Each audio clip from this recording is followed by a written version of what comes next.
예수님께서 7마디의 선언을 하셨어요. 에고에임이라고 나는 뭐뭐이다 7마디 선언하셨는데 첫 번째로는 나는 생명의 떡이다. 두 번째로는 나는 세상의 빛이다. 세 번째로 나는 양의 문이다. 그리고 네 번째로 나는 선한 목자다. 다섯 번째로는 나는 부활이요 생명이다. 그리고 여섯 번째 나는 길이요 진리요 생명이다. 그리고 오늘 마지막 순서로 나는 참 목자다. 이렇게 7가지 나는 뭐뭐이다 이런 선언을 해주셨어요. 나는 뭐뭐이다 에고에임이 헬라어로 또 히브리 말로는 야훼 또는 우리가 주로 쓰는 영어로는 여호와 이 말이 바로 에고에임입니다. 모세에게 나타났던 하나님께서 야훼 나는 스스로 있는 자라고 하셨던 것처럼 예수님께서 그 모세에게 나타난 그 권세와 그 영광 가지고 제자들에게 말씀하십니다. 나는 뭐뭐이다. 오늘 그 마지막 제7 번째 시간으로 나는 참 포도나무다. 이 말씀 가지고 함께 은혜 받길 원합니다. 포도나무는 솔직히 외견상 썩 볼품 있는 나무는 아닙니다. 혼자 이렇게 기운이 있어가지고 곧바로 서서 뭐 지탱할 수 있는 그런 나무가 아니에요. 가지가 이렇게 늘어져 있고 또 덩굴처럼 이렇게 뻗어나가는 바람 불면 쓸려가는 그런 지지목이 없이는 혼자 설 수 없는 그런 나무. 또 잎사귀가 너무 커요. 분재나 정원수들은 줄기가 곱게 나가거나 아니면 줄기가 굉장히 이렇게 곡선이 있죠. 그리고 잎이 작아요. 분재나 정원수는. 전에 제가 이제 분재에 관심이 많아가지고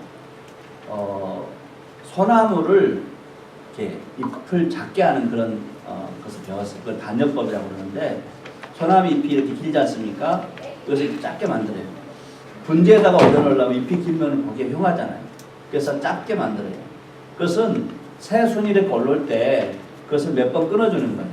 몇 번 끊어주면은 그 다음에 자라난 그 새순들은 잎이 이렇게 작게 자라요. 그래서 소나무 분재를 보면은 잎이 작으면서도 굉장히 굴곡이 있지 않습니까? 자랄 때 철사를 이렇게 모양을 만들어주는 거예요. 그래서 형태가 잡히면은 이렇게 화분에 옮기고 잎이 작아서 보기 좋고 이게 바로 이제 분재나 정원수를 만드는 그런 방법이에요. 근데 포도나무는 너무너무 잎이 크고 또 모양이 없어요. 그래서 정원수나 또 이런 분재용이나 외관상으로는 멋있는 게 아니에요. 그런데 예수님께서 왜 자신을 포도나무로 비유했을까? 저는 이 포도나무로 비유하신 예수님을 보면서 아무리 봐도 답이 없어요. 그래서 이 설교를 시작하기 전부터 계속 왜 포도나무라고 하셨을까?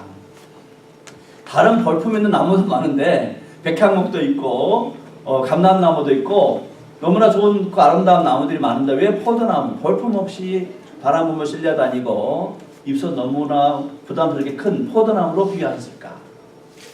자세히 살펴보니까 성경에 이스라엘 사람들을 표현할 때 포도나무로 비유를 많이 했더라고요. 역사적으로 보면은 시편 80편 8절 말씀 같이 한번 읽어보겠습니다. 글씨가 잘 안 보이신 분들은 주보에 나와 있으니까 봐주시고요. 다 같이 읽겠습니다. 시작. 주께서 한 포도나무를 애굽에서 가져다가 민족들을 쫓아내시고 그것을 심으셨나이다. 한 포도나무를 애굽에서 가져다가 민족들을 쫓아내시고 그것을 심으셨다. 이 말씀을 읽을 때 우리는 애굽에서 노예 생활하던 이스라엘 백성들을 모세를 통해서 가나안 땅으로 인도하셨던 그 하나님의 섭리를 발견할 수 있어요. 한 포도나무, 주께서 한 포도나무니 이스라엘 백성들을 애굽에서 불러내서 가나안 땅의 7 족속들을 다 쫓아내시고 그 땅에 이스라엘 백성들을 심어 놓으셨다는 거예요. 그래서 이스라엘 백성들은 포도나무 또는 포도나무의 그 포도원 이렇게 비유를 했습니다. 또 호세아 선지자는 이스라엘은 열매 맺는 무성한 포도나무라 이렇게 비유했습니다. 이스라엘은 열매를 맺고 있는 무성한 포도나무. BC 160년경에 이스라엘이 한때 독립국가가 된 적이 있습니다. 마카비라는 사람이 시리아의 안티오쿠스 에피파네스 4세의 그 통치를 물리치고 이스라엘을 독립국가를 만들었어요. 너무나 그 사람이 와가지고 성전에다가 돼지 머리를 갖다 놓고 우상을 섬기고 하나님의 예루살렘 성전에다가 돼지 피를 뿌리고 그거 이스라엘 사람들 유대인들 지금도 돼지고기를 안 먹거든요. 왜 안 먹어요? 굽이 갈라져 있지만은 대세금질을 하지 않기 때문에 돼지고기를 안 먹어요. 소나 염소나 양은 굽이 갈라져 있고 대세금질을 하기 때문에 먹어요. 그런데 돼지는 편의점이 있습니다. 돼지는 굽이 갈라져 있어요. 그런데 대세금질을 하질 않아요. 그래서 이스라엘 사람들은 부정한 음식으로 생각하고 거부를 해요. 그런데 그 부정한 돼지를 그 예루살렘 성전 안에다가 피를 뿌리고 머리를 갖다 놓고 우상을 또 그 성전 안에 세우는 그 사람이 바로 안티오쿠스 에피파네스 4세. 너무나 폭정을 하게 되니까 마카비가 백성들을 모아가지고 전쟁을 해요. 그래서 한때 이스라엘이 독립국가가 됩니다. 독립국가를 만들고 나서 화폐를 만들었어요. 그 화폐 안에 새겨진 그 주연 모양이 바로 포도나무. 그래서 이스라엘 사람들은 하나님께서 자기 택하신 포도나무로 생각하고 있어요. 우리는 포도나무다. 하나님의 농부 포도원에 있는 포도나무다. 하나님께서 관리하시고 하나님께 돌보시는 포도나무로 생각을 했어요. 그런데 이 포도나무가 점차 변질됩니다. 아주 좋지 않은 그런 나쁜 악한 포도나무가 됐습니다. 예레미야 2장 21절 말씀 시작. 내가 너를 순전한 참 좋은 자 곧 귀한 포도나무로 심었거늘 내게 대하여 이방 포도나무의 악한 가지가 되면 어찌 되느냐. 내가 너를 순전한 참 종자, 진짜 좋은 종자, 귀한 포도나무로 심었어요. 그런데 내게 대하여 이방 포도나무의 악한 가지가 되면 어찌 되느냐. 이스라엘 사람들이 포도나무로 하나님께서 아주 좋은 종자로 가나안 땅에 심어놨어요. 그런데 그 땅에 살면서 농사를 짓게 되니까 소출이 많아져요. 그래서 그 땅에 살고 있는 사람들의 우상을 섬기게 됐어요. 우상을 화려하게 만들고 주상을 너무너무 아름답게 만들어요. 그래서 이 이스라엘 백성들이 본래 하나님을 섬기고 하나님께 영광 돌리도록 모든 이방인 사람들이 보고도 와, 저 민족은 하나님을 섬기고 저렇게 복을 받았다는 그런 표적으로 삼기 위해서 하나님께서 포도나무로 이스라엘 백성들을 가나안 땅에 심어놨는데 그 땅 주민들하고 결탁을 해가지고 우상을 섬기고 하나님을 떠난 포도나무의 본래의 목적을 잊어버리고 그래서 악한 포도나무 가지가 됐다는 거죠. 좋은 포도나무를 심었는데 점점 우상을 섬기는 그런 악한 포도나무가 됐습니다. 예수님 당시에는 더 심했습니다. 예수님 당시에는 사람들이 하나님을 섬긴다 하면서도 외식을 많이 했어요. 외식을. 저는 외식을 잘 못합니다. 그런데 이스라엘 사람들은 돈이 많아서 그런지 외식을 많이 했어요. 여기서 이 외식은 형식적인 신앙생활을 말하는 거예요. 형식적이고 가식적이고 돈 없는 사람들을 괴롭히고 고아와 가부들을 무시하고 억압하고 하나님의 말씀과 하나님의 뜻과 하나님을 사랑하는 것은 거리가 멀고 자기들의 체면치레 부모님에게 마땅히 드려야 효도를 해야 될 것도 고르반 이거 하나님께 드릴 것이다 이렇게 해놓으면은 누가 손을 못 대는 거예요. 부모님한테 주기 싫으니까 고르반입니다. 손대지 마십시오. 이렇게 해놓고 부모님한테 주지도 않아요. 하나님의 법을 오히려 악용을 해요. 아주 나쁘고 정말 안 좋은 그런 포도나무가 되어버립니다. 이렇게 안 좋은 포도나무, 변질된 포도나무, 좋지 않은 포도나무, 혈통적으로 더 이상 하나님의 그 선한 포도나무가 아닙니다. 아브라함을 통해서 모세를 통해서 하나님의 자녀라고 하나님의 백성이라고 계약을 했는데 이미 변질되어 있어요. 이런 백성들을 향해서 예수님께서 나는 참 포도나무라고 선언하신 것입니다. 여기서 이 참 포도나무라는 것은 영원하고 완전하고 변함이 없고 존귀하고 이 포도나무를 보면은 아버지 농부가 좋아서 어쩔 줄 모르는 그런 참 포도나무. 예수님께 자신을 그렇게 소개하고 있는 것입니다.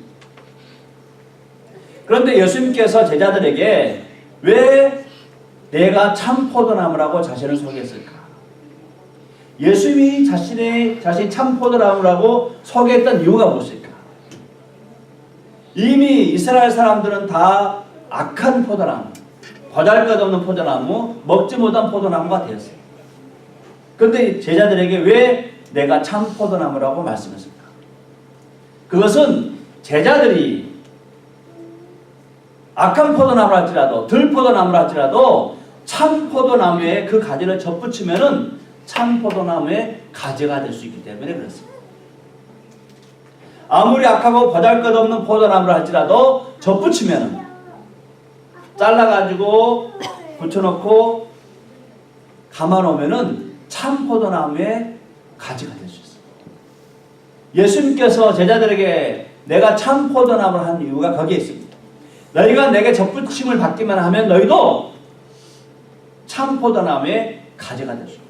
하나님께서 기뻐하시고 하나님께서 사랑하시고 하나님께서 즐거워하시는 참 포도나무 가지가 될 수 있다.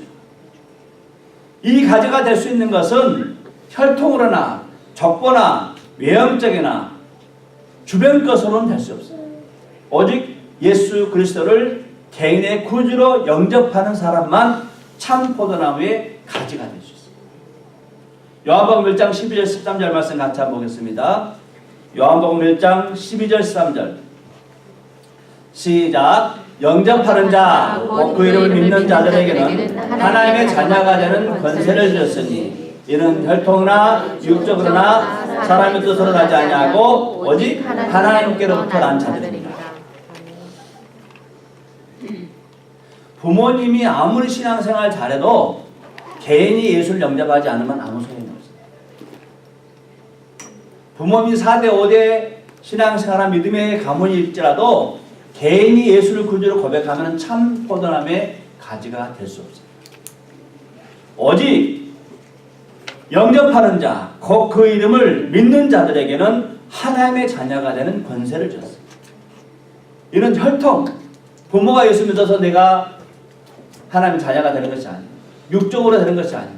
오직 개인이 예수를 구주로 영접했을 때 참 포도나무의 가지가 될 수 있습니다. 이게 정말 얼마나 복음인지 몰라요. 얼마나 저희들에게 이게 복음인지 몰라요. 늦게 예수를 믿는 사람들, 모태신앙 아닌 사람도 참 포도나무의 가지가 될 수 있어요. 저는 이 말씀을 읽을 때마다 얼마나 그게 감사한지 몰라요. 아브라함의 자손만 계속 포도나무를 하면 어떻게 되겠어요? 초대교회 선교사들한테 복음 들었던 4대 5대 믿은 사람만 포도나무라 했으면 어떻게 되겠어요? 우리는 그 하나님의 자녀가 될 수 없어요. 그러나 누구든지 예수를 구주로 영접하는 사람만 예수 그리스도의 가지가 될 수 있어요. 얼마나 복음인지 몰라요. 할렐루야! 저는 이 말씀을 듣을 때 감동이 뛰어요. 여러분들 예수를 구주로 영접해서 하나님께서 기뻐하시는 참 포도나무의 가지가 되기를 주님의 이름으로 간절히 축원합니다. 아멘. 네. 다음으로 이 접붙임을 받는 가지가 할 일이 무엇인가? 접붙임을 받고 나면은 이 가지가 할 일이 뭐예요? 많은 열매를 맺는 거예요. 왜 많은 열매를 맺어야 되는가? 그것은 농부에게 영광이 되기 때문에 그렇습니다. 많은 열매가 맺히면 농부가 영광을 받아요. 15장 8절 말씀 시작. 너희가 열매를 많이 맺으면 내 아버지께서 영광을 받으실 것이요 너희는 내 제자가 되리라. 아멘. 열매를 많이 맺으면 누가 영광을 받는다고요? 아버지께서. 너네 벼농사가 엄청나게 잘 됐어요. 놀랄 정도로 잘 됐어요. 다른 놈은 다 쓰러지고 썩고 그랬는데 이 놈만 엄청나게 잘 됐어요. 지나가는 사람이 묻습니다. 이 놈 누구 놈이냐고. 김씨 놈입니다. 야, 올해 김씨 풍년 맞았네. 이 논이 벼가 잘 됐으면 벼가 칭찬을 받는 것이 아니라 누가 칭찬을 받아요? 농부가 칭찬. 전에 제가 이제 고등학교 때 좀 아파가지고 대학을 포기한 게 아니라 보리했어요. 보리. 절대 저는 포기하지 않습니다. 보리했어요. 그래서 3년 정도 시골에서 이제 요양을 하는데 마지막 해에 그때 이제 몸이 좀 회복돼서 군대를 지원하게 됐는데 군대 지원을 하기 전에 제가 미역 종묘를 배양했어요. 미역 종묘. 그래서 미역기를 따가지고 그것을 그늘에 잠깐 말려요. 한나 정도. 그러면서 그래서 끈적끈적한 액이 나옵니다. 그것을 물탱크에다 놔두고 큰 이런 물탱크 실내 그런 건물 지어가지고 그 안에 이제 바닷물을 담궈놓고 그것을 막 망에다 담고 흔들어요. 막 흔들면은 그 안에서 포자가 나옵니다. 현미경을 들여다봐야 돼요. 막 움직이는 거 보이거든요. 그 포자를 이런 그 태에다가 200m 정도 되는 줄을 가는 실이 있어요. 거기에다가 그 포자를 묻혀요. 그러면은 막 돌아다니던 이 포자들이 여기에 달라붙습니다. 그러면 이제 그것을 한 4개월에서 5개월 정도를 실내 탱크에서 키워요. 매일 물 공급하고 조명 조절해주고 그렇게 해서 키워요. 그런 다음에 마지막에 한 달에서 2달 정도는 바다에다가 적응 훈련을 시킵니다. 그런 다음에 이 실로 된 것을 원줄에다 감으면은 이제 그것이 미역이 자라는 것이죠. 그런데 문제는 바다에서 적응을 하는 시기가 있어요. 한 달, 2달. 이때 항상 9월, 10월경인데 이때 일본 쪽에서 난루가 올라와요. 더운 물. 더운 물이 올라와가지고 이 약한 이 종묘를 다 녹여버립니다. 다 죽어버려요. 물이 막 27도, 28도 끓거든요. 그런 난류가 올라와요. 그 난류가 올라오는데 이 난류가 뭐 전체적으로 싹 쓸고 가는 것이 아니라 이 양식장이 하나가 있으면은 한쪽만 쓸고 지나갈 때가 있어요. 그리고 이쪽은 또 괜찮고. 물이 또 같은 떠 이렇게 있는데 여기만 싹 다 치고 들어가고 이 집 것만 괜찮을 때가 있어요. 제가 그 군대 가기 전에 그의 종묘를 배양했을 때가 그럴 때였어요. 다른 집 것은 다 죽었어요. 신기하다. 다른 집 것은 다 죽었는데 우리 것만 살아납니다. 그 종묘를 우리가 일찍 배양하는 이유는 그 보통은 다른 지역은 11월, 12월 늦게 합니다. 그런데 9월, 10월 달에 하는 것은 빨리 재배하면은 그걸 가지고 호텔에다가 팔 수 있어요. 서울에 있는 호텔에. 그래서 부산 지역에서는 재배가 안 돼요. 종묘가. 왜? 물이 맑고 온도가 높기 때문에. 그래서 부산의 기장이라든가 사 이런 데 있는 그런 분들이 한 수십 명이 저희 남서해안 쪽으로 와요. 아예 여간방 차려놓고 한 달 동안 내내 다니면서 그 어떤 집 것이 좋은가 하고 관찰하거든요. 좋으면은 계약하는 거예요. 그래서 사가지고 큰 데다 싣고 가면서 내내 물을 주면서 그 기장 바닷가 가져가요. 근데 우리 거밖에 안 남았어요. 그러니까 사람들이 뭐예요? 서로 자기가 달라는 거죠. 서로. 그래서 저는 그때 아주 부르는 게 값이었어요. 부르는 게. 얼마 좋은지 몰라요. 근데 동네 사람들이 하는 이야기 들어봤어요. 성님은 참 좋겠어. 어떻게 다른 건 다 죽고 성님 것만 살아나왔냐고. 야, 올해 성님 참 대박 났습니다. 저희 어머님에게 동네 사람들이 부러움과 칭찬하는 걸 들어봤어요. 그런데 그 많은 돈을 제가 한 푼도 만지지 못하고 그 다음날 군대 갔어요. 그래서 제가 이제 군대 갔다 와서 군대에 훈련소 가서 옷을 벗어 집으로 보내잖아요. 제가 옷 속에다가 편지를 썼어요. 그 주머니에다가 잘 있다 걱정하고. 그걸 부둥지 않고 어머니가 대성통곡했지 않습니까? 우리 아들 한 번도 돈 써보지도 못하고 고생만 죽어라고 있다. 제가 이제 6주 훈련 마치고 해군 훈련 6주 훈련 마치고 들어갔더니 동네 사람들이 그래요. 네가 복둥이다. 네가 네 집 살렸다. 그런 이야기 하는 거 들어봤어요. 농사가 잘 되니까 바다에서는 바다에 사는 게 농사잖아요. 농사가 잘 되니까 주인이 칭찬을 합니다. 주인이 영광을 받는다는 거죠.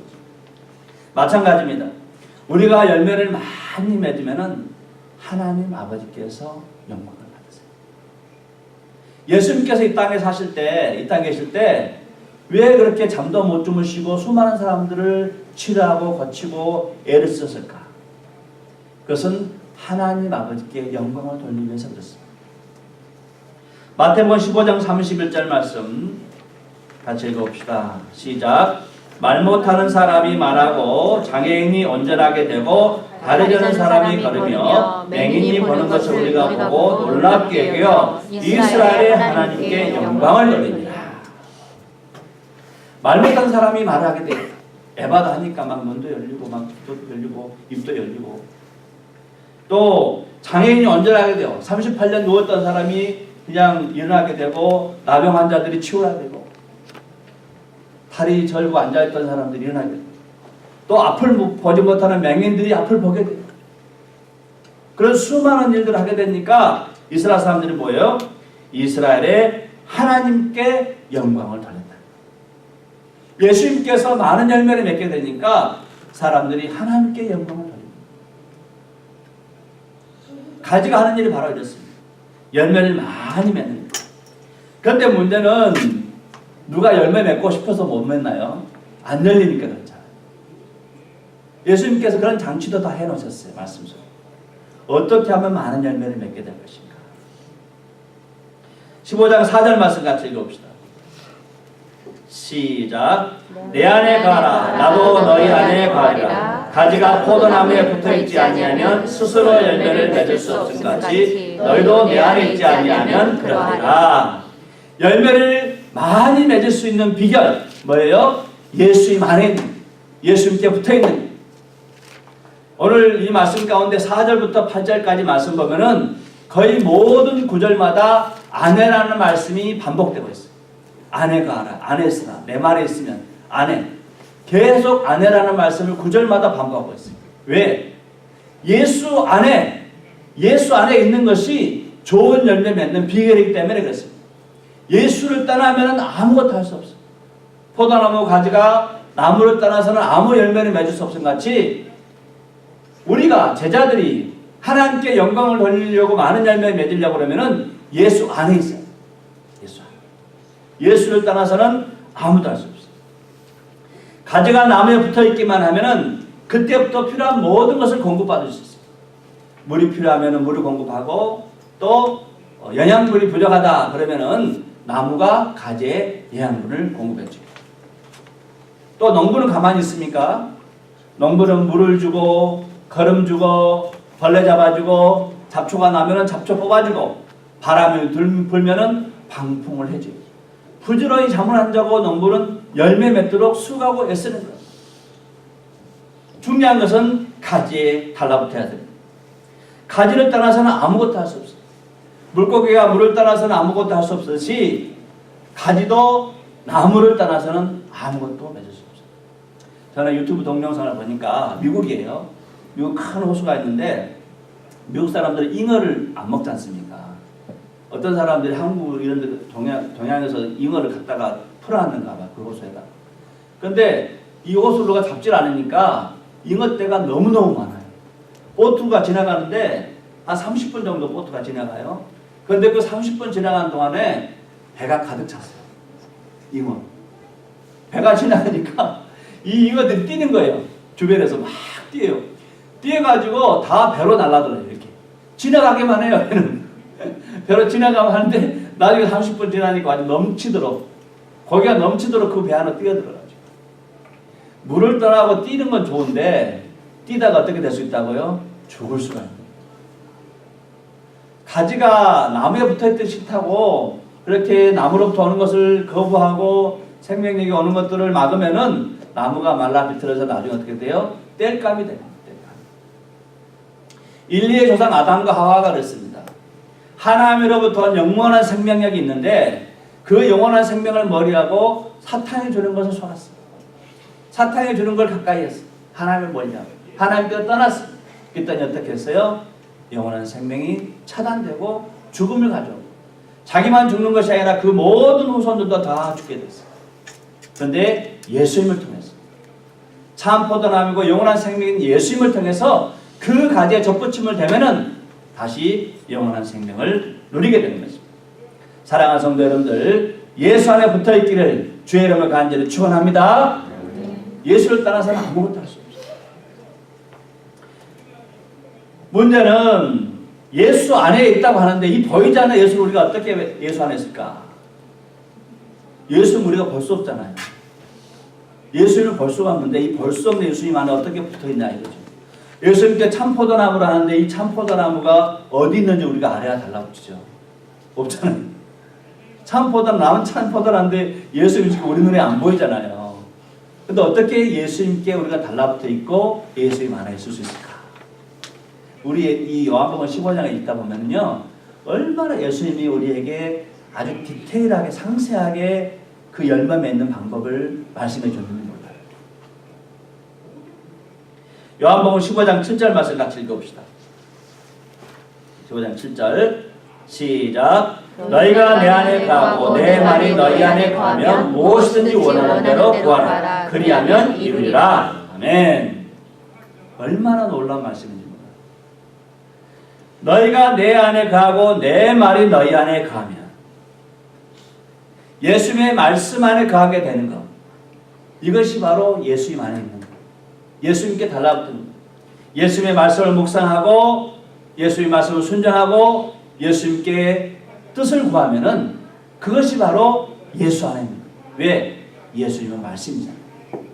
말씀이 육신이 되어 우리 가운데 거하심에 아버지의 독생자의 영광이요 은혜와 진리가 충만합니다. 말씀이 태초부터 말씀에 계시니라. 이 말씀이 하나님과 함께 했는데 이 말씀이 곧 하나님이시라. 말씀이 육신으로 오신 분이 예수님이잖아요. 그래서 우리가 이 말씀을 대할 때는 항상 예수님을 대하는 거예요. 말씀에 순종하고 말씀을 의지하고 말씀을 붙들고 말씀의 뜻을 깨달으려 하고, 이것이 바로 예수 안에 있는 방법. 예수 안에. 예수님께서 예수 안에 붙어 있고 예수 안에 있을 수 있는 방법을 말씀해 주셨어요. 또 무엇인지 원하는 대로 구하라. 무엇인지 원하는 대로. 이것이 바로 기도입니다. 말씀과 기도가 예수 안에 달라붙게 하는 방법. 많은 열매를 맺게 하는데 말씀과 기도가 그만큼 중요하다는 말씀. 부모님들은 평소에 아이들이 공부를 안 해요. 아이들이 공부하면 안 하면 얼마나 속이 상합니까? 공부 안 하고 게임만 하고 놀고 잠만 자고 그러면 부모님이 그냥 속이 끓죠. 그렇게 말썽꾸러기 말도 안 듣는 애가 어느 하루 갑자기 엄마 나 오늘부터 공부할 거야. 엄마 오늘부터 나 공부할 거야. 그러면 엄마들이 뭐랍니까? 네가 공부한다면 내가 뭐든지 다 해주겠다. 먹고 싶은 거 뭐냐? 입고 싶은 거 뭐냐? 용돈 필요하냐? 아이가 잘 된다 그러면은, 아이가 공부하고 싶다면은 부모님들이 다 해주는 거예요. 형편이 어려워도 아이가 미국 가서 공부하고 싶다 그러니까 정리하고 있는 살래 없는 살을 팔아가지고 미국 가서 하는 거예요. 교회 오기 싫어도 아이가 이 교회 좋다니까 이 교회 오는 거잖아요. 아이가 원하면 뭐든지 희생해서라도 아이가 하여금 잘되게 하는 거예요. 이것이 바로 부모예요. 왜? 아이가 잘 돼서 많은 열매 맺고 잘 되는 것이 부모의 기쁨이기 때문에 그렇습니다. 마찬가지로 우리가 많은 열매 맺는다고 한다 그러면은 원하는 대로 무엇인지 구하라. 예수님께 그랬잖아요. 많은 열매 맺어서 하나님께 영광 돌리기만 한다고 하면은 우리 주님께서 원하는 대로 무엇인지 구하라. 그러면 주겠다. 많은 열매 맺는 두 가지 방식, 바로 말씀과 기도라는 거예요. 얼마나 우리 주님께 친절하게 말씀해 주십니까? 누가복음 5장에 보면은 베드로가 예수를 만나는 그런 장면이 기록되어 있습니다. 베드로가 밤새 그물을 던져서 고기를 잡으려다 못 잡았어요. 얼마나 허탈하겠습니까? 지쳤습니까? 근데 예수님께서 베드로의 배에 타가지고 저 깊은 데로 가서 그물을 내리라 그래요. 이미 지쳐있는 상태인데 가서 또 그물을 내리라 하니까 얼마나 화가 납니까? 그래도 어떻게 해요? 예수님께서 내리라 그러니까 말씀에 순종해서 내가 그물을 내리겠습니다. 그러면서 약간 오기 소리 같이 하고 간 거예요, 솔직히. 내 경험과 내 상식으로는 지금 거기 안 나올 텐데, 밤에 물 텐데 아침에 무슨 거기가 나오냐. 그래도 약간 오기 소리 같이 말씀에 의지하지만 그래도 가볼랍니다. 던져볼랍니다. 하고 던졌더니 그물이 찢어질 정도. 혼자 못 싣고 친구를 불러가지고 두 배에 가득 말씀에 순종했더니 기적 같은 일이 일어납니다. 말씀이 많은 열매 맺게 되는 놀라운 비결입니다. 누가 사도행전 12장 말씀에 보면은 헤롯 왕이 사도들을 잡아다가 감옥에 넣어요. 그 중에 야고보 사도는 목을 베요. 목을 베서 죽여요. 우리 야고보서를 썼던 그 야고보는 예수님의 동생 야고보예요. 12제자 가운데 있는 야고보가 먼저 순교를 당합니다. 최초로. 사도들 중에는 최초로 순교를 당해요. 집사들 중에는 스데반이 먼저 순교를 당하지만은 사도 가운데 최초로 목배임을 당한 사람이 야고보예요. 베드로도 잡아가지고 죽이려고 그래요. 명절이 지나면 죽이려고. 그런데 베드로가 잡혀가자 마가의 다락방에서 제자들이 모여가지고 베드로의 구원을 위해서 간절하게 기도를 해요. 얼마나 기도한지 몰라요. 그때 베드로가 감옥에 잠자고 있는데 천사가 나타나가지고 베드로의 옆구리를 차는 거예요. 일어나라. 깨라. 그래서 베드로가 일어나자 감옥문을 열어주고 밖에 선문까지 열어가지고 완전히 밖으로 나오게 된 거예요. 탈옥 사건이 일어납니다. 탈옥 사건. 베드로의 탈옥 사건. 베드로가 나와보니까 환상 가운데 일어났는데 실제로 자기가 밖으로 나와 있는 거예요. 그래서 마가의 그 집으로 갔어요. 가서 문을 두드리니까 로데라는 여자아이가 나와서 이렇게 들여다봅니다. 딱 보니까 베드로가 와 있거든요. 그 안에서는 다른 제자들이 열심히 베드로의 구원을 놓고 기도하고 있는 거예요. 베드로 사도가 왔다고 이야기하니까 그 사람들이 뭐라 해요? 너 미쳤다. 베드로의 천상가 보다. 다시 뭐 신경도 안 써요.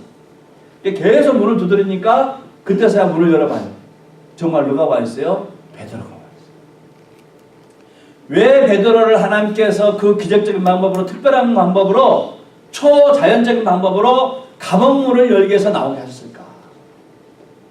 그것은 베드로가 나와야만이, 그들의 기도를 응답해 주셔야만이 베드로가 나와서 교회를 세우고 복음을 증거하고 마지막에 베드로가 어떻게 순교합니까? 십자가 못 박혀 거꾸로 순교합니다. 어떻게 하나님께 영광을 돌리는가? 요한복음 21장에 나오지 않습니까? 베드로가 마지막에 거꾸로 순교하면서 하나님께 영광을 돌려요.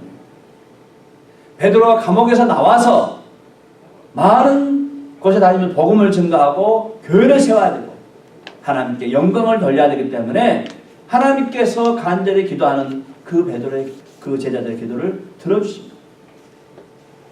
그러므로 사랑하는 성도님들, 우리가 기도할 때 그냥 기도하지 마십시오. 하나님의 영광을 위해서 기도하십시오. 먹든지 마시든지 입든지 무엇을 하든지 하나님의 영광을 위해서 하라고 했지 않습니까? 그래서 하나님, 제가 이 일을 통해서 하나님께 영광 돌리기를 원합니다. 그러니 이러이러한 것이 필요하니까 주십시오. 왜? 우리 주님께서는 가진 우리가 열매 맺겠다고 하면 다 공급해 주세요. 서양아, 열매 맺겠다 하면 다 주신다니까. 우리 주님, 제가 좀 좋은 의사가 돼서 어려운 사람들 돕고 싶습니다. 또 제가 돈을 많이 벌어서 어려운 사람들과 나누고 싶습니다. 제가 갤럭시에 들어가가지고 LA 갤럭시에 들어가가지고 축구 한 골 넣을 때마다 할렐루야 하겠습니다. 그리고 은퇴할 때는 저 아프리카나 그런 데서 축구 교실 열겠습니다. 축구 선교하겠습니다. 하나님의 영광을 위하여. 얼마든지 우리는 우리가 하는 일을 가지고 하나님의 영광을 위해서 기도할 수 있습니다. 동기야, 하나님 내게 자동차를 잘 고치는 기술 주십시오. 다른 사람보다 탁월하게 고치는 기술 주십시오. 그래서 그 기술 가지고 하나님께 영광 돌리겠습니다. 그 기술 가지고 하나님의 뜻을 증거하겠습니다. 우리 가게 들어온 사람들, 여기 들어온 모든 사람에게 평화, 막 그런 거 붙이지 않습니다. 가게도 이 집은 이렇게 잘 고쳤는데 예수 믿는 사람이구나. 달라져요. 지금과 달라.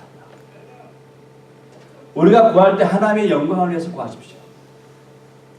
단순히 자기가 먹고 살고 하는 것보다도 내가 이 일을 위해서 하나님께 영광을 돌리니까 주님 내게 필요한 지혜도 주시고 건강도 주시고 재물도 주세요. 멋있는 신랑감도 주세요. 멋있는 아내감도 주세요. 하나님의 영광을 위하여. 그럴 때 우리 주님께서 너무너무 기뻐가지고 풍성히 공급해 주실 때 그냥 공급해 주시지 않아요. 흔들어, 눌러요. 누르고 막 흔들어 넘치도록. 곡식을 이렇게 잡을 때 보면은 모서리 이런 쪽에는 이렇게 공간이 남잖아요. 그래서 막 눌러 들어가죠. 그리고 나서 막 흔들어요. 또 구석에 들어가고 넘치도록 공급이 올 때 우리 주님께서 아주 기분 좋게 공급을 주십니다. 많은 열매 맺게 하고 있습니다. 이 주님의 그 뜻을 깨닫고 주님께 기도하여서 하나님께 영광 돌리시는 많은 열매 맺는 우리 모든 복된 성도 되기를 주님의 이름으로 간절히 축복합니다. 아멘.